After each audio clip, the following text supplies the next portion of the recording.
السلام علیکم ورحمۃ اللہ وبرکاتہ۔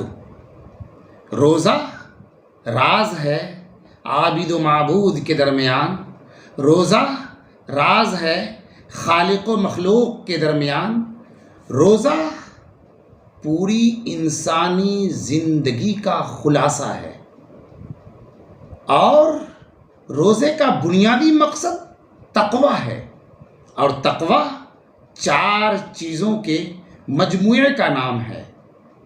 نمبر 1 ایمان، نمبر 2 عمل صالح، نمبر 3 حق بات کہنا، حق بات سننا اور حق بات پہ عمل کرنا، نمبر 4 صبر، جیسا کہ اللہ تعالیٰ نے قرآن کریم میں فرمایا والعصر ان الانسان لفی خسر الا الذین آمنوا وعملوا الصالحات وتواصوا بالحق وتواصوا بالصبر۔ روزہ پہلے امتوں پر بھی فرض کیا گیا تھا، اور روزے کی تمام خصوصیات میں سے ایک خصوصیت یہ بھی ہے کہ اللہ تعالیٰ نے کہا کہ روزہ میرے لیے ہے اور روزے کا بدلہ میں خود ہوں۔ اس کا مطلب یہ ہے کہ جس طریقے سے روزہ نظر نہیں آتا، اللہ بھی نظر نہیں آتا، جس طریقے سے اللہ کی رحمتوں کی کوئی حد نہیں، روزے کے بدلے کی بھی کوئی حد نہیں، اور اس روزے میں اللہ تعالیٰ کے حکم کے مطابق انسان کھانا پینا تمام لذتوں کو چھوڑ دیتا ہے۔ جون کا مہینہ ہو یا اپریل کا یا مئی کا، ان تپتی ہوئی دھوپ میں انسان پوری قوت کے ساتھ اللہ کی رضا کے لیے روزہ رکھتا ہے، تڑپتا ہے۔ اسی تڑپ اور قوت کا نام تقوی ہے،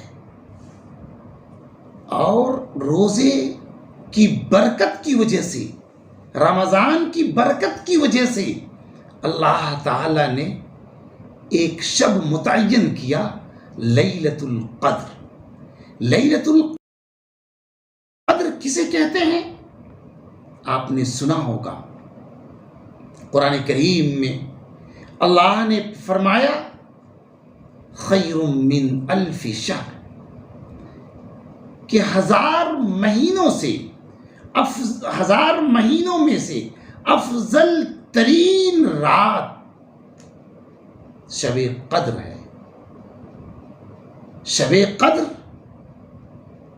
کی عظمت کا اندازہ اس سے بھی لگائیے کہ اللہ نے کہا 1000 مہینوں سے بہتر ہے، کتنے 1000 مہینوں سے بہتر ہے اس کی بھی تعین نہیں ہوئی، یعنی یہ بھی راز ہے عابد و معبود کے درمیان۔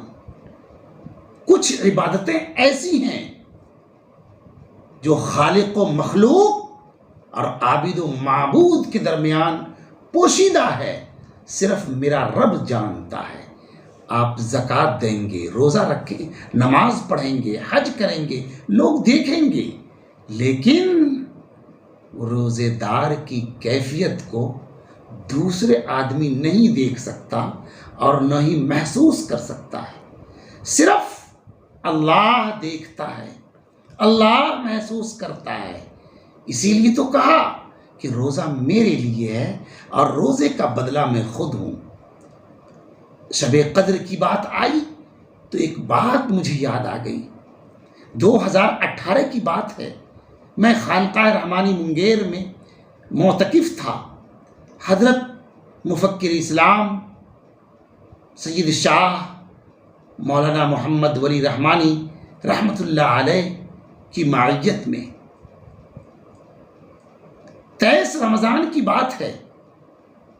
ہلکی سی ہوائیں چلنی شروع ہو گئی، وہ بھی پر لطف ہوا، اچھی پرکشش ہوا، اور ہلکی سی بارش ہوئی۔ حضرت رحمت اللہ علیہ اپنی عبادت گاہ سے باہر تشریف لائے اور فرمایا ممکن ہے آج لیلۃ القدر ہو، آپ حضرات اللہ سے مانگیے، گر گرائیے، روئیے، ہم سب کا رب ضرور سنے گا۔ یہ ظاہر ہونا اور واضح انداز میں لوگوں کے سامنے لیلۃ القدر کا پیش کیا جانا، یہ خانقاہ رحمانی کی خصوصیت ہے۔